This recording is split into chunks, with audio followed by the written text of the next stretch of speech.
인천 논현동에 있는 드림교회 박장형 목사입니다. 저희가 느헤미야에서 함께 보고 있습니다. 지난 시간에 5장 말씀 함께 보았는데요. 유대인들 안에 있는 문제, 그러나 느헤미야는 그 백성들의 마음을 하나님께로, 그리고 하나님의 말씀, 하나님의 기준을 그들 안에 다시 세워가는 일에 집중하고, 성경만 세워진 게 아니라 하나님은 그 백성들 안에 믿음이, 신앙이, 원칙이 세워지기를 원하셨고, 그 일들이 진행되어져 가는 것들을 우리가 보았습니다. 이제 오늘 6장 말씀인데요. 6장 말씀 보기 전에 느헤미야가 어떠한 믿음의 사람의 양식을 가지고 살았는가, 제가 5장 15절을 한번 여러분과 함께 읽고 같이 들어가 보려고 합니다.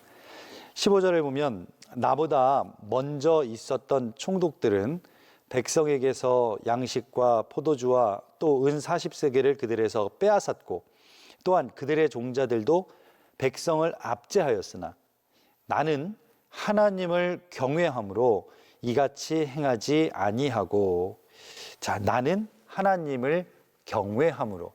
여러분, 이 말씀이, 이 단어가 하나님을 두려워하는 사람, 하나님을 바라보는 사람의 가장 귀하고 거룩한 행동 양식이 됩니다.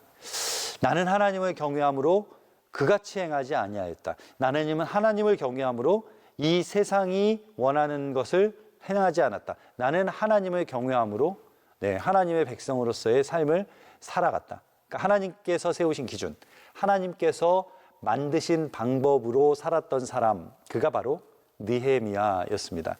하나님이 세우고 싶으신 것은 단순히 이 성벽 담벼락이 아니라는 거죠.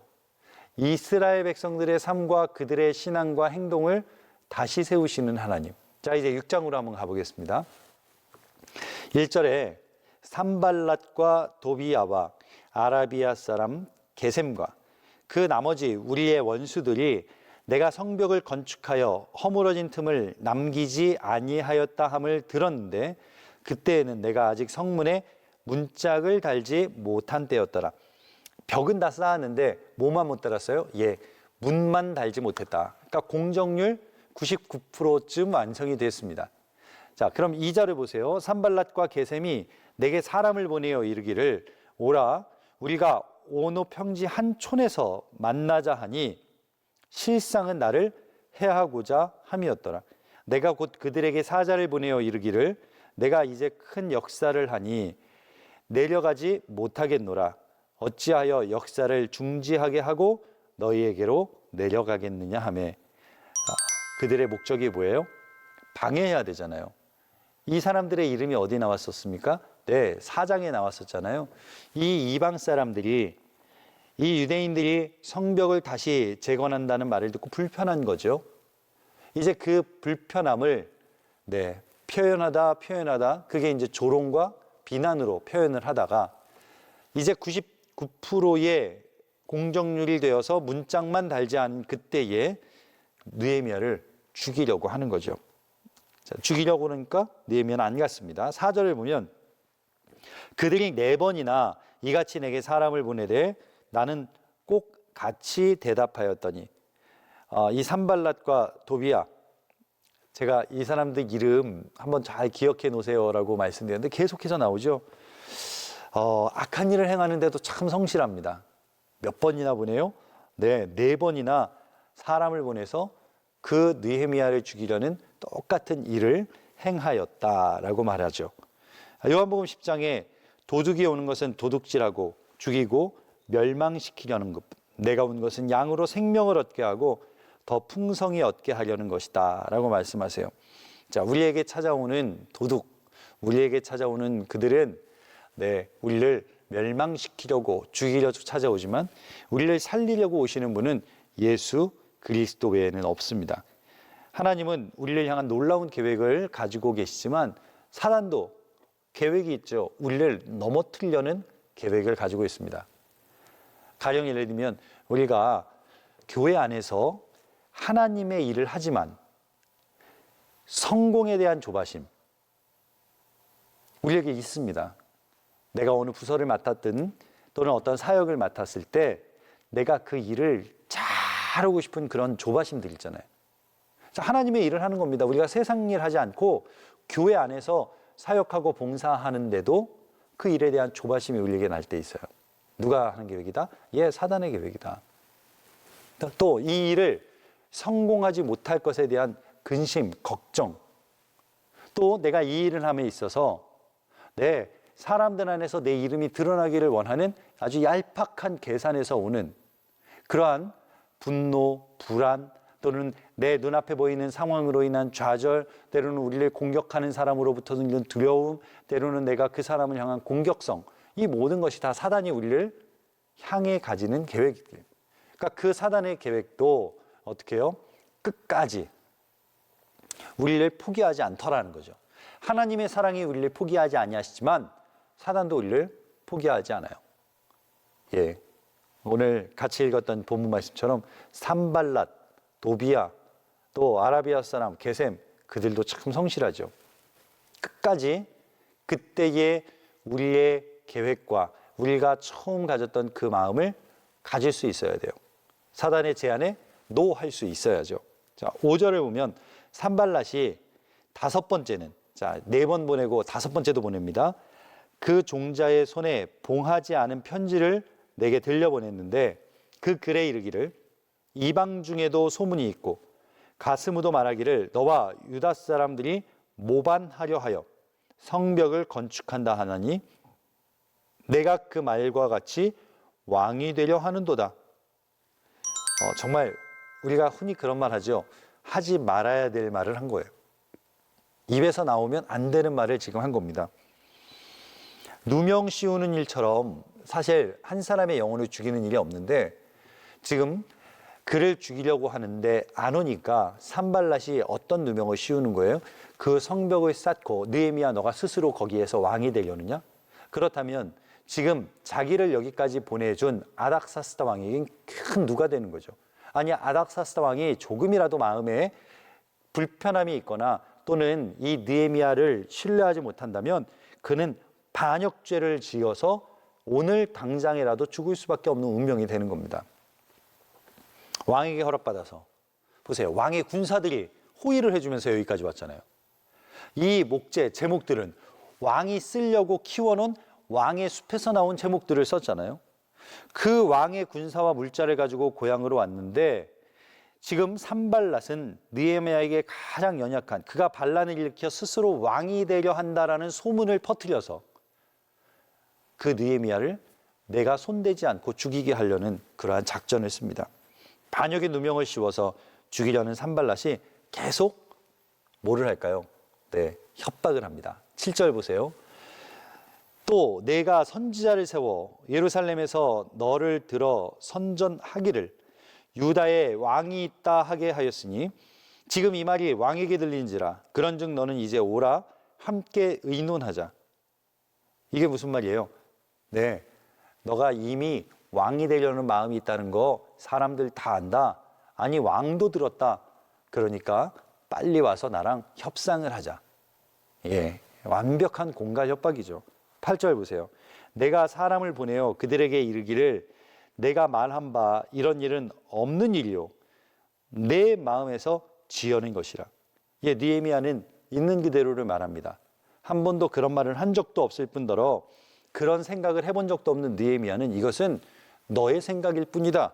너의 마음에서 지어낸 것이다. 9절 그들이 다 우리를 두렵게 하고자 하여 말하기를 그들의 손이 피곤하여 역사를 중지하고 이루지 못함이라. 이제 내 손을 힘 있게 하옵소서라고 기도합니다. 계속 나를 괴롭히고 힘 빠지게 하는 하나님의 일을 감당할 때 우리에게 그런 사람 있습니다. 우리가 하나님의 일에 지금 열정적으로 달려가려고 할 때 내 김 빠지게 하는 사람 있습니다. 예수 믿는 사람은 첫 번째, 그런 일을 해서는 안 되죠. 지금 하나님의 일을 감당하는 사람을 넘어뜨리고 지금 잘 달려가는 사람을 살짝 뒷발 내밀어서 걸려 넘어지게 하는 일은 절대로 해서는 안 됩니다. 이 믿음의 사람에 있어서 하지 말아야 될 양식입니다.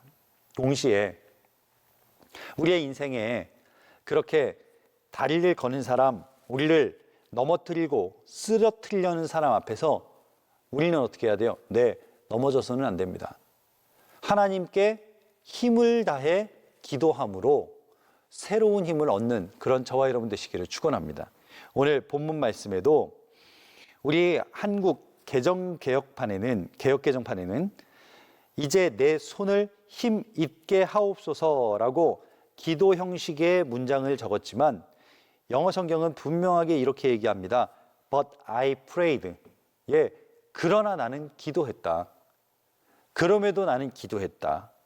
네, 무엇을요? 나의 손을 힘 있게 해달라고 기도했다. 네, 느헤미야가 이길 수 있는 비결은 뭐였다? 기도했다. 느헤미야가 그 죽음의 협박 앞에서도 담대히 그 일을 감당할 수 있었던 이유는 뭐다? 네, 기도했다. 이게 바로 예수 믿는 사람의 특권이죠. 10절을 가보세요. 이후에 무헤다벨의 손자 들라야의 아들 스마야가 두문불출하기로 내가 그 집에 가니 그가 이르기를 그들이 너를 죽이러 올 터이니 우리가 하나님의 전으로 가서 외소 안에 머물고 그 문을 닫자 저들이 반드시 밤에 와서 너를 죽이리라. 여기 외소라는 단어가 나옵니다. 자, 외소가 뭐냐면 이스라엘 백성들이 하나님이 말씀하신 출애굽을 그 광야의 여정을 다 끝내고 가나안에 들어갔을 때, 자 이제 하나님의 땅 안으로 들어왔잖아요. 혹이라도 우발적인 사고로 사람을 죽이거나 또는 그 사람을 상하게 했을 때 사람들이 그를 죽이지 못하도록, 자 이건 철저하게 계획적인 그러한 사건이 아니라 우연히 우발적으로 원하지 않는 상황에서 일어난 사건일 때입니다.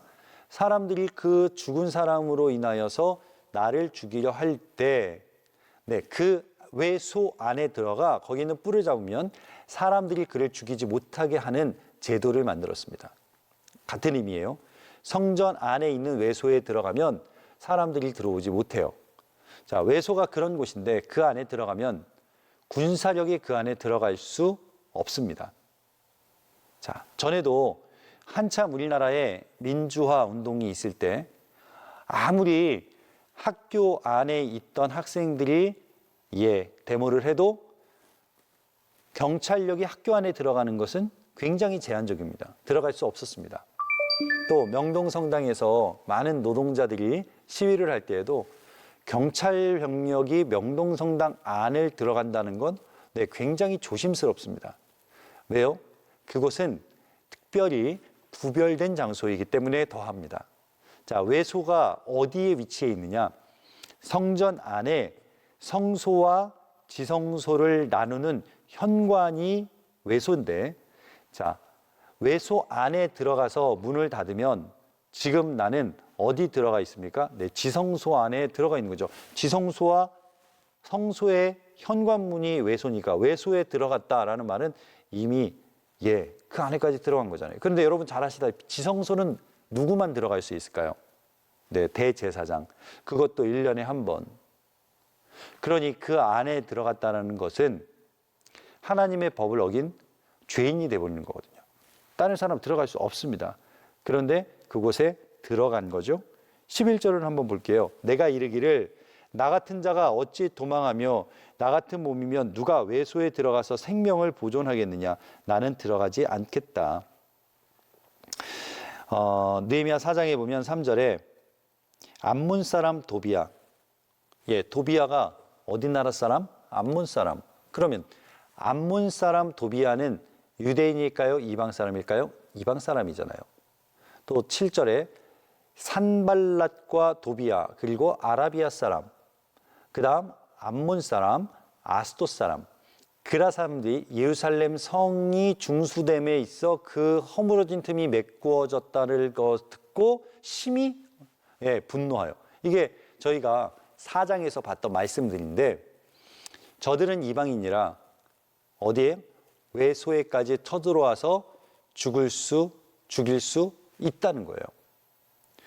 일반 사람들, 유대인이라면 그 외소에 들어가 있으면 들어갈 수 없는데, 이 암몬 사람, 아라비아 사람, 산발랏과 도비야 같은 사람은 저들은 이방인이라 하나님의 지성소 전혀 신경 쓰지 않을 거다. 외소 하나님의 그 거룩한 구별된 장소, 저 사람들은 상관없이 들어와서 죽일 수 있을 거다. 12절에 이런 말을 합니다. 깨달은즉 그는 하나님께서 보내신 바가 아니라 도비야와 산발랏에게 뇌물을 받고 내게 이런 예언을 함이라. 자, 이제서야 그가 깨닫게 되는 거죠. 저는 하나님이 보내신 선지자가 아니다. 도비야와 산발랏에게 돈을 받고 저런 가짜 예언을 하고 있는 가짜다. 자, 이 상황이 이해가 되시죠? 그 선지자가 와서 그런 이야기를 하는 거예요. 외소에 들어가 숨어라. 만약에 무슨 일이 있으면 그 외소 안에 머물고 문을 닫으면 절대 그들이 죽이지 못해 라고 말할 때 아니다. 암몬 사람, 아라비아 사람, 지금 산발랏과 그 도비야는 이방 사람이기에 하나님의 성전에 들어와 사람을 죽일 만하다. 그는 정확하게 판단을 합니다. 어떻게 알았을까요? 언제 깨달았을까요? 저는 여기에 깨달은직이라는 단어가 굉장히 말씀을 읽을 때 묵상이 됐어요. 저는 적어도 느헤미야가 기도할 때 깨달았다고 생각해요. 그가 바쁘게 움직일 때 아니라 그가 사람들을 막 모아서 전략회의를 하고 우리가 어떻게 대응할까 그때가 아니라, 그럼 깨달은직이 아니죠. 의논한 즉. 어떻게 해요? 내가 들어본 즉. 그러나 지금 느헤미야는 깨달은 즉이라는 단어를 써요. 내가 기도할 때 잠잠히 나에게 주시는 하나님의 음성, 하나님께서 기도하는 사람에게 주시는 영적인 분별력. 여러분, 우리가 기도하고 있었기 때문에 알 수 있는 것들이 얼마나 많은지 아세요? 기도하지 않으면 우리는 알 수 없는 일들, 아니 기도하지 않으면 하나님께서 주셨다라고도 상상할 수도 없는 것들을 기도할 때 우리에게 부어주시는 경우가 얼마나 많은지 모릅니다. 제가 전에 그 서울에서 부목사를 할 때였어요. 한 집사님이 새벽 기도를 오실 때에는 같은 아파트에 타는 권사님의 차를 함께 타고 와서, 자, 새벽 기도가 끝나고 기도하는 시간은 서로 다 다르잖아요. 그러니까 우리 같이 가려고 힘쓰지 말고 새벽 기도가 끝날 때쯤이면 이미 첫 차가 다니니까 갈 때는 권사님 편하게 가세요. 저는 시내버스 타고 가겠습니다. 이렇게 된 거예요. 그래서 늘 그분들은 함께 새벽 기도를 같은 아파트 단지였기 때문에 차를 타고 왔다가 갈 때에는 따로따로 가셨는데, 어느 날 급하게 나오느라고 이 집사님이 지갑을 안 가지고 오신 거예요. 새벽 기도가 끝나고 그날따라 유난히 기도가 길어졌고, 그래서 모두가 돌아간 그 예배당에 혼자 기도하고 내려갔는데 지갑을 안 가져온 거예요. 그때서야 안 거죠. 어떻게 했을까요? 지나가는 사람에게 돈을 꿔야 되는데, 여러분 새벽 기도 가보셨습니까? 새벽 기도 갈 때 단장 하시나요? 꽃단장 하고 가는 사람 한 명도 없습니다. 새벽 기도 갔을 때 눈 맞추는 거, 그거 정말 예의 없는 겁니다. 무슨 말씀이냐? 이분의 모습이 너무 지금 초췌한 거예요. 또 하나, 본인의 지갑도 없을 뿐더러 그 당시에는 이분이 핸드폰도 그렇게 많이 전 국민이 쓸 때가 아니었기에 연락할 방법도 없을 때요. 그때 이런 기도를 했대죠. 하나님, 제가 지금 하나님 앞에 이 기도를 하고 눈을 떴을 때 제일 처음 보는 사람에게 제가 버스비 1,000원을 꾸겠습니다. 그 사람의 마음을 움직여 주셔서 저에게 버스를 타고 집에 돌아갈 수 있게 해달라고. 얼마나 간절히 기도했을까요? 저는 그 기도의 마음이 느껴지더라고요. 그렇게 간절히 기도하고 눈을 딱 떴는데 아침 일찍 출근하는 양복을 입은 한 신사를 보게 됩니다. 머뭇거렸겠죠. 가슴이 얼마나 콩당콩당 뛰었겠습니까? 그 신사를 붙잡고 이야기를 했답니다. 제가 이 교회의 집사인데 새벽 기도로 왔다가 지갑이 없어서 집에 못 가고 있는데 제가 1,000원을 꿔주시면 반드시 갖겠습니다. 그랬더니 그분이 고민도 하지 않고 지갑에서 1,000원짜리 하나를 꺼내서 그분에게 빌려주었다는 거죠. 어떻게 보면 준 거죠. 빌려주었다기보다는. 갚겠습니다. 연락처를 주십시오. 안 갚아도 됩니다. 자, 그 집사님이 나중에 그런 고백하시더라고요. 만일 본인이 지나가는 모든 사람들에게 자기의 상황을 이야기하고 1,000원을 꿨다면 물론 꿀 수 있었을 거랍니다. 그런데 그 천원을 꾸기 전에 내가 하나님에 기도하고 그 하나님께 기도한 뒤에 눈을 떴을 때에 나에게 처음 만났던 그분께 떨리는 마음으로 말했을 때 그분이 선뜻 천원을 내어준 그 사건은 하나님께서 나에게 보내주신 사람이요 나에게는 기도의 응답이라고 생각한다. 만일 내가 기도하지 않고 그 천원을 껐다면 내가 지혜로웠어, 내가 정말 그 새벽에 좋은 사람을 만났어로 끝났겠지만 내가 기도하고 그 일을 감당했더니 그 사건은 나에게 간증이 되었다. 하나님께서 나를 붙잡아 주신, 나를 인도해 주신, 그 사람을 보내주신 그런 사건이 되었다라는 그런 고백을 하시더라고요. 저는 그 집사님의 말씀이 전적으로 동의가 됩니다. 그럼 우리가 일상에서 일어나는 모든 일들, 그저 내가 당연히 할 수 있는 일들, 학생이라면 학교에 가고, 직장인이라면 직장에 가고, 사업을 하는 분들은 오늘 내 사업체에 나가고, 또 우리 가족이 함께 아침에 다 서로 뿔뿔이 흩어졌다 바쁘게 살다 저녁에 만나고, 여러분 그것이 자연스러울 것 같습니까? 당연한 것 같습니까? 저절로 되는 것 같습니까? 아니죠. 하나님의 인도하심 없다면 우리는 불가능합니다. 우리 가운데 5분 뒤의 인생을 아시는 분 계십니까? 오늘 이 강의가 끝나고 그 5분 뒤를 아실 수 있는 분이 있다면 여러분 마음대로 사셔도 좋습니다. 그러나 우리는 5분 뒤를 알 수 없는 존재죠. 내 삶을, 내 인생을 하나님 앞에 맡긴다는 것, 내가 하나님 앞에 내 삶을 드린다는 것은 내 인생을 살기 전에 하나님께 기도하는 겁니다. 하나님께 묻고 하나님께 내 삶을 온전히 기도함으로 올려드리면 하나님께서 나에게 주신 이 수많은 은혜가 기도의 응답으로 보여지고 그 수많은 은혜들이 기도의 응답으로 우리의 삶에 고백되어질 줄로 믿습니다. 자, 성경은 오늘도 우리 안에 통일하게 역사하십니다. 성경은 우리 안에 지금도 살아 역사하십니다. 에스겔 골짜기에 마른 뼈들이 살아난 것은 단순히 그 에스겔 시대의 사건이 아니라 오늘 우리에게 일어나는 사건입니다. 성전에서 흘러내리는 그 물이 발목을 차고 무릎을 차고 허리에 차서 이제는 마음껏 수영할 수 있는 그 환상은 오늘 우리에게도 통일하게 오는 환상입니다. 하나님의 말씀이 우리 안에 은혜로 적셔질 때 그것이 은혜로 기억되어지고 은혜로 경험되어지는 그런 저와 여러분 되시기를 주님의 이름으로 축원합니다. 13절부터 말씀을 제가 한번 또 볼게요. 그들이 뇌물을 준 까닭에 나를 두렵게 하고 이렇게 함으로 범죄하게 하고 악한 말을 지어 나를 비방하려 함이었느니라. 내 하나님이여 도비야와 산발랏과 여선지 노아다와 그 남은 선지자들 곧 나를 두렵게 하려고 하고자 한 자들의 수행을 기억하옵소서. 기억하옵소서. 기도죠. 지금 느헤미야는 자신 마음 안에 있는 이 두려움과 또 그 악한 사람들을 향한 그 마음이 기도로 올려드리는 것을 봅니다. 나를 비방하는 자들을, 나를 두렵게 하는 자들을 하나님께서 기억해 주세요. 여전히 느헤미야는 기도합니다. 그래서 그가 언제 깨달았을까? 느헤미야가 언제 깨달았을까? 기도할 때 깨달은지, 제가 기도했다라는 그 증거를 저는 이 13, 14장을 묵상하면서 저는 그때 깨달은 거예요. 언제 느헤미야가 깨달았을까? 기도할 때 깨달았구나.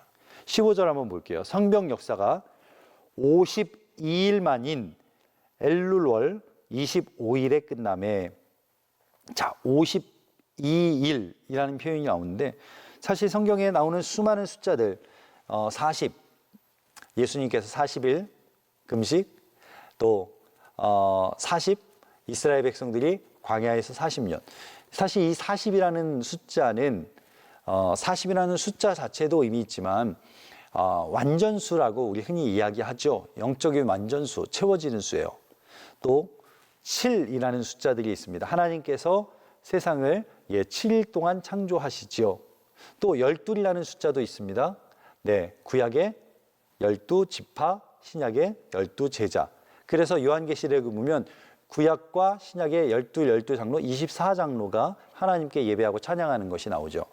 이렇게 7이라는 숫자, 12, 또 40 이런 숫자들은 성경에서 상징하는 완전수로 때로는 영적인 완전함, 때로는 12같이 구조적으로 완전함, 때로는 하나님께서 우리 가운데 허락하시는 그 굉장히 좋은 의미의 그런 숫자들로 쓰이지만, 이 52라는 숫자는 그렇게 자주 나오는 숫자는 아니지만 이 숫자가 성벽의 역사 속에 분명 의미 있는 숫자일 거라는 생각을 해봐요.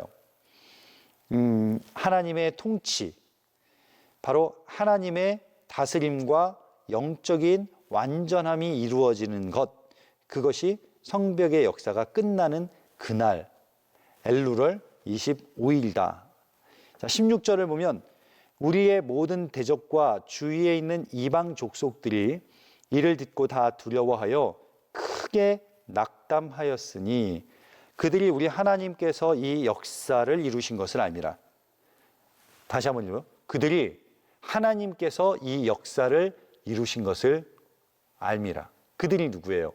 네, 모든 대적, 또 주위에 있는 이방 족속, 그들이 하나님께서 이 역사를 이루신 줄 알더라. 지금 이스라엘 백성도 유대 사람들이 한 게 아니라 이방 사람들, 자신을 대적하는 사람들도 하나님의 역사를 알더라. 저는 이 16절의 말씀을 읽으면서 굉장히 통쾌했어요. 아니, 제 마음이 마치 뻥 뚫어지는 것 같았어요. 아니, 하나님께서 이 성벽을 완성하시고 재건하신 것, 이것은 우리 안에는 놀라운 고백이지만 저들도 알더라. 아니, 그렇게 방해하려고 했던 저들도 알더라. 느헤미야를 죽이려고 했던 저들도 알더라. 바로 그것은 하나님의 역사 외에는 불가능한 일이죠. 사람이 할 수 있겠습니까? 하나님이 하신 거죠. 전에 앞에 있던 구절을 제가 읽어볼게요. 그들이 다 우리를 두렵게 하고자 하여 말하기를 그들의 손이 피곤하여 역사를 중지하고 이루지 못함이라. 이제 내 손을 힘입게 하옵소서. 느헤미야가 저들로부터 비방받고 협박받을 때 했던 기도잖아요. 그때 기도가 뭐예요? 내 손을 힘입게 하옵소서.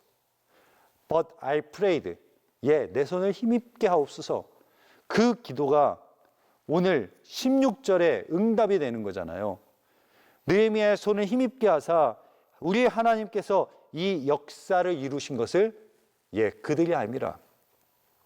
만일 느헤미야가 그들로부터 비난을 당하고 협박을 당하고 또 그들로부터 죽음의 위협을 당했을 때 기도하지 않았다면, 하나님, 이제 이 손에 힘을 주세요. 내 손에 힘을 주세요. 나에게 힘을 주세요라고 했던 그 기도가 아니었다면 오늘 이 느헤미야가 성벽을 완성하고 나서의 그의 고백은 하나님, 제가 다 이루었습니다. 하나님, 이 백성들이 힘을 합하여 했습니다. 였을 거예요. 그러나 그가 자신은 아무것도 할 수 없음을 알고, 아니, 지금 두려움 가운데 어느 것도 할 수 없는 그가 했던 기도, 주님, 제 손에 힘을 주세요. 그 기도가 이제 이 16절의 응답으로 이루어진 것을 우리는 또 한번 보게 됩니다.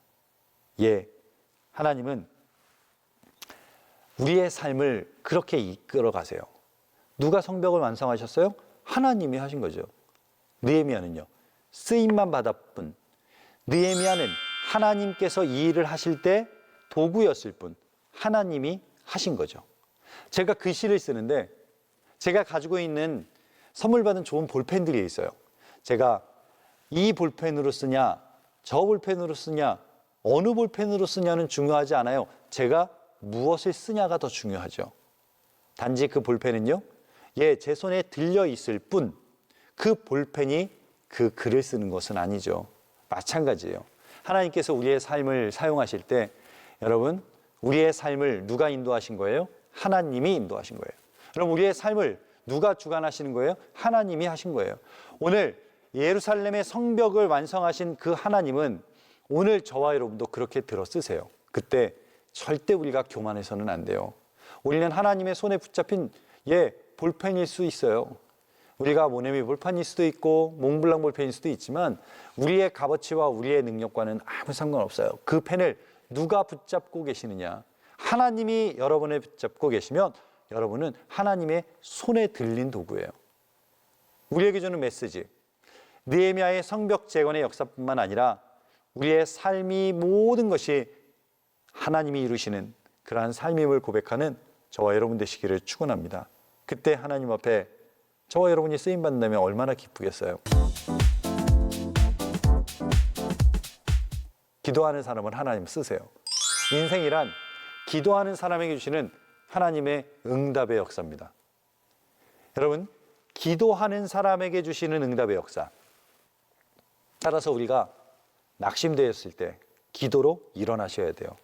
여러분, 지금 두려움이 우리 안에 가득 차 있을 때 여러분 기도로 떨쳐내셔야 돼요.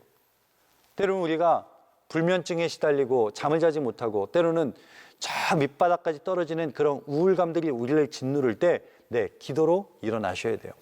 그때에 내 안에 역사하신 것은 하나님이시다. 여러분 가족이 여러분을 보고 느끼는 거죠. 이 일을 하신 것 하나님이시다. 이 역사 하나님이 하셨다. 세상이 여러분을 보면서 하나님의 역사가 오늘 살아계시는구나. 오늘 느헤미야는 그 산발랏과 도비야, 아라비아 사람들, 암몬 사람들, 그들에게 하나님의 살아계심의 역사를 보여줍니다. 하나님이 하셨습니다. 하나님이 하실 것입니다. 이것이 저와 여러분의 입술의 고백이 되시기를 축원합니다. 하나님의 응답으로 세워져가는 인생, 얼마나 멋있어요. 그 안을 여러분, 내 인생의 시간들이 매 순간순간마다 있는데 그걸 뭘로 채워가느냐? 하나님의 응답으로 채워간다면 그 사람처럼 멋진 삶을 살아가는 그리스도인은 없을 것입니다. 오늘 여러분이 인생을 채워가는 건 뭡니까? 무엇이 여러분의 인생을 채워가고 있습니까? 그것에 허탄한 것에 쓰고 있지는 않습니까? 내 육신의 정욕, 안목의 정욕을 위해서 그것을 쓰고 있지는 않습니까? 이생의 자랑을 위해서 내 인생의 시간을 쓰고 있지는 않습니까? 내 삶을 채워야 되는 것은 하나님의 응답, 하나님의 역사입니다. 그러기 위해서는 우리가 기도하는 사람이 돼야죠. 믿음의 집을 먼저 지어야죠. 우리의 기도의 집을 지어야죠. 느헤미야가 그 예루살렘 성벽을 재건할 수 있었던 이유, 그가 믿음 위에 서 있기 때문에 가능했지요. 그가 처음으로 그 마음을 품게 된 것도 그가 울며 슬퍼하며 기도할 때 그 마음, 내가 고향 예루살렘으로 돌아가 성벽을 재건해야 되겠다는 마음을 갖게 된 거고요. 그가 기도했을 때 왕 앞에 나아가 내가 고향에 돌아가 그 무너진 조상의 그 무덤이 있는 그 땅을 회복시킬 수 있게 해달라고 할 수 있는 용기가 있었던 거고요. 기도에서 확증이 있으니 왕에게도 담대하게 말할 수 있었던 거죠. 나를 지킬 수 있는 왕의 호위병을 좀 붙여주시고요. 왕이 쓰려고 놔둔 왕의 제목들, 목재들을 저에게도 주셔서 성벽을 재건할 때 쓸 수 있게 해주세요. 바로 기도하는 사람에게 나타나는 역사입니다. 그가 믿음 위에 서 있기 때문에. 여러분, 자녀나 가족을 위해서 혹이라도 믿음의 결단을 뒤로 미뤄 놓으신 분 계십니까? 여러분, 그것을 자녀를 위해 잠시 미뤄 놓았다고 자녀가 잘 되지 않습니다. 여러분이 제대로 믿음 위에 서 있지 못하면 그 가정도, 그 남편도, 그 아내도, 여러분의 자녀도 제대로 세울 수 없습니다. 먼저 여러분이 쓰셔야 돼요. 굉장히 중요합니다. 내가 먼저 영적으로 서지 못하면 여러분 남편, 여러분 아내, 여러분 자녀, 여러분 도와줄 수 없고요. 살릴 수 없고요. 그 생명을 지킬 수가 없습니다. 여러분 비행기를 타보셨지요? 제가 비행기를 타면 늘 가장 먼저 앉아서 보는 책이 있습니다. 뭘까요? 기내 면세점 책? 아니요, 거기에는 탈출구와 이제 비행기가 유사시에 어디로 대피해야 하는지에 대한 그 설명이 있는 책입니다. 그러면서 동시에 승무원들이 비행기가 이륙하기 전 꼭 승객들을 향해서 하는 교육이 있습니다. 여러분은 늘 보시지만 아마 기억을 못 하실 수도 있겠어요. 자, 그게 뭐예요? 승무원들이 와서 비상구의 위치가 양옆에 있다, 앞에 있다, 뒤에 있다를 설명하죠. 그리고 구명조끼는 어디 있다? 의자 아래 있다. 구명조끼를 입고 줄을 당긴다. 언제? 문 앞에서. 미리 당기면 여러분이 탈출할 때 의자에 걸려서 못 나가요. 다른 사람이 못 나가요. 어떻게 해요? 문 앞에 뛰어내리기 직전에 당긴다. 그리고 당겼는데 이게 자동으로 팍 불어야 되거든요. 근데 잘 안 불었다. 그러면 양옆에 호수를 분다. 그 다음, 만일 비행기가 공중에서 운항 중에 산소가 부족하면 천정에서 뭐가 떨어져요? 네, 산소호흡기가 떨어져요. 자, 그러면 그 산소호흡기를 어른부터 쓸까요? 애들부터 쓸까요? 내가 먼저 쓸까요? 우리 아이에게 먼저 씌워야 될까요? 자, 부모님들, 우리 아이를 두신 엄마들, 누구 먼저 씌워야 될까요? 아이 먼저 씌워야 될 것 같죠? 아니에요. 내가 먼저 써야 돼요. 아니, 그런 이기적인 부모님이 어디 있습니까? 아니요. 내가 먼저 그 산소 마스크를 써야 그 아이를 살릴 수 있는 거예요. 내가 산소가 부족해서 픽 쓰러지면요, 그 아이를 케어할 수가 없어요. 내가 산소가 부족해서 막 해롱해롱하면 아이에게 마스크조차도 씌워줄 수 없는 거예요. 그래서 비행기의 안전교육, 비행기의 비상시는 산소 마스크는 내가 먼저 쓴다. 그리고 아이에게 산소 마스크를 씌워준다가 순서입니다. 느헤미야가 그 예루살렘 성벽과 그 민족을 다시 살릴 수 있었던 것, 저는 느헤미야의 믿음이 든든히 서 있기 때문에 가능했다고 생각해요.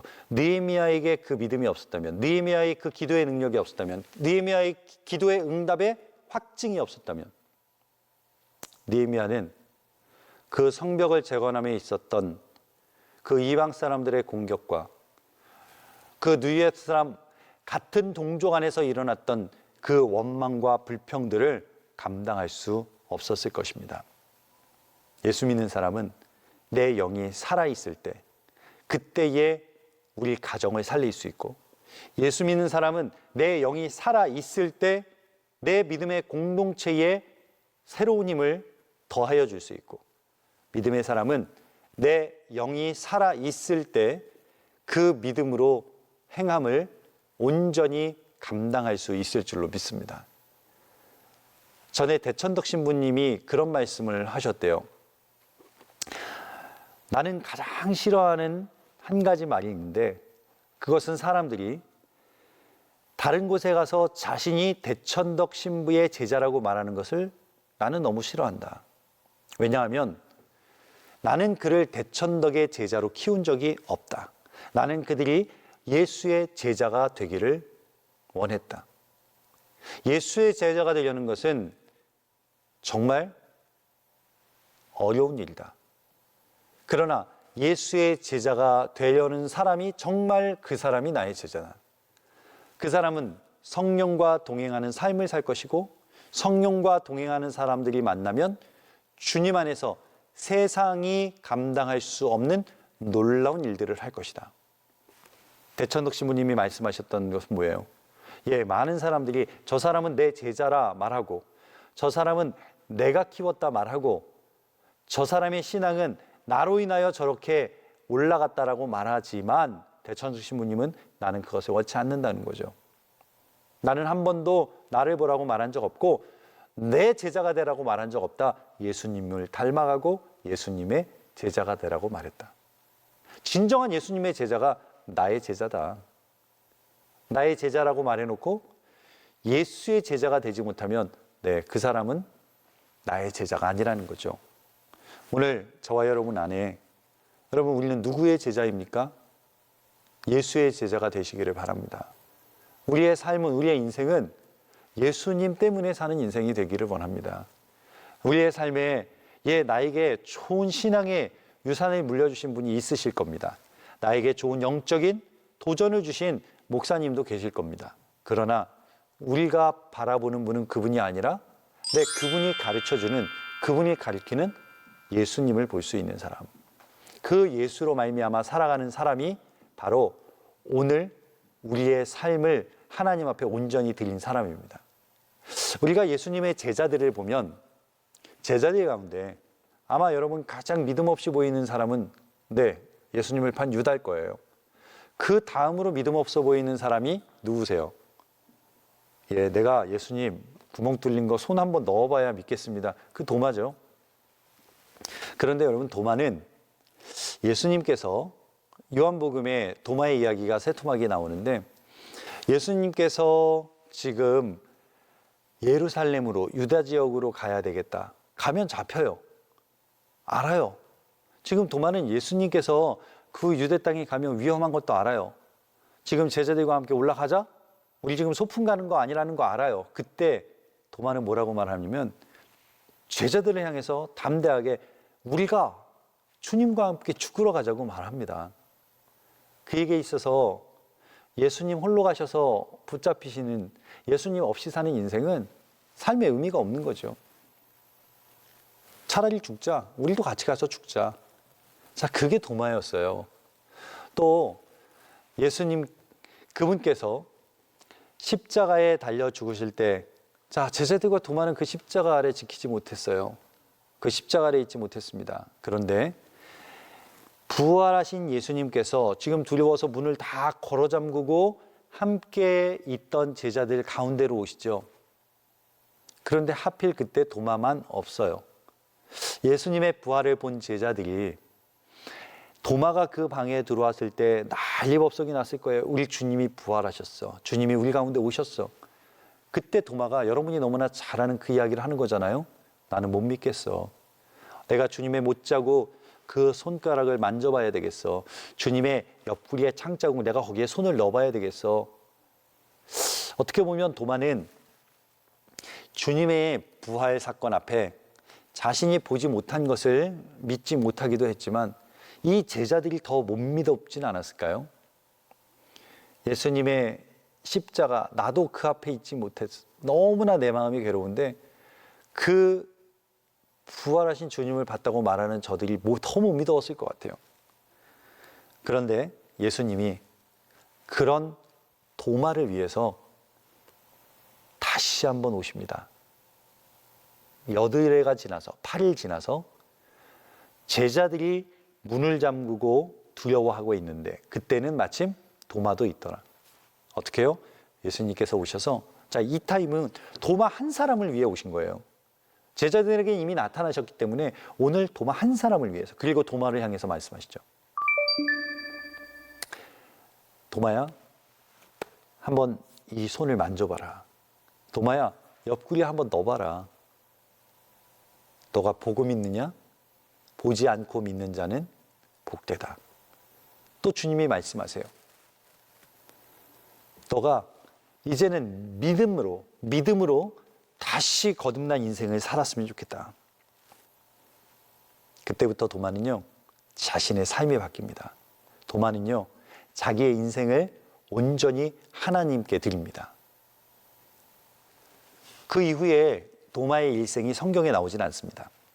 그러나 교회의 전승에, 교회사에는 그 도마가 동쪽으로 복음을 전하러 갑니다. 페르시아 지역에 교회를 세우고 또다시 동쪽으로. 그 당시 그 사람들이 동쪽의 끝이라 아시아라고 말했던 인도에까지 가서 인도 남쪽 케랄라 지역에 교회를 세우고, 교회 7개 이상의 교회를 세우고 그곳에서 창에 맞아 죽습니다. 지금도 그 인도에는, 첸나이 지역에는 적지 않은 교회와 심지어 2000년의 신앙생활을 했던 크리스찬 가문도 있습니다. 그가 그 부활하신 주님을 만나는 그 순간 그는 다시 태어난 거죠. 그의 인생은 실패자가 아닌, 의심 많은 제자가 아닌 주님을 하나님이라고 고백하는 놀라운 고백의 주인공이 도마가 됩니다. 도마의 인생, 그의 인생이 어떻게 바뀌었습니까? 주님께서 붙잡아 주실 때 그 부활의 능력이 그를 살리고 다시 태어난 그 도마의 인생을 하나님께서 이끌어 주셨을 때 그는 수많은 예수의 제자들을 만들어냅니다. 오늘 저와 여러분의 인생 속에, 우리의 삶 속에 예수 그리스도 그분이면 충분한 인생이 되었으면 좋겠습니다. 우리의 삶에 다른 것, 내가 지금 원하고 또 내가 지금 보기를 원하는 그 모든 것이 아니라 오직 주님 그분 한 분이면 우리가 이 다른 모든 것을 다 가진 자로 살아갈 수 있는 그런 믿음의 사람들이 되시기를 바랍니다. 예수의 제자, 예수의 능력, 그것이 기도하는 사람에게, 오늘 하루를 살아가는 느헤미야, 저와 여러분에게 함께 있기를 주님의 이름으로 간절히 축원합니다. 다음 시간에 뵙겠습니다. 고맙습니다.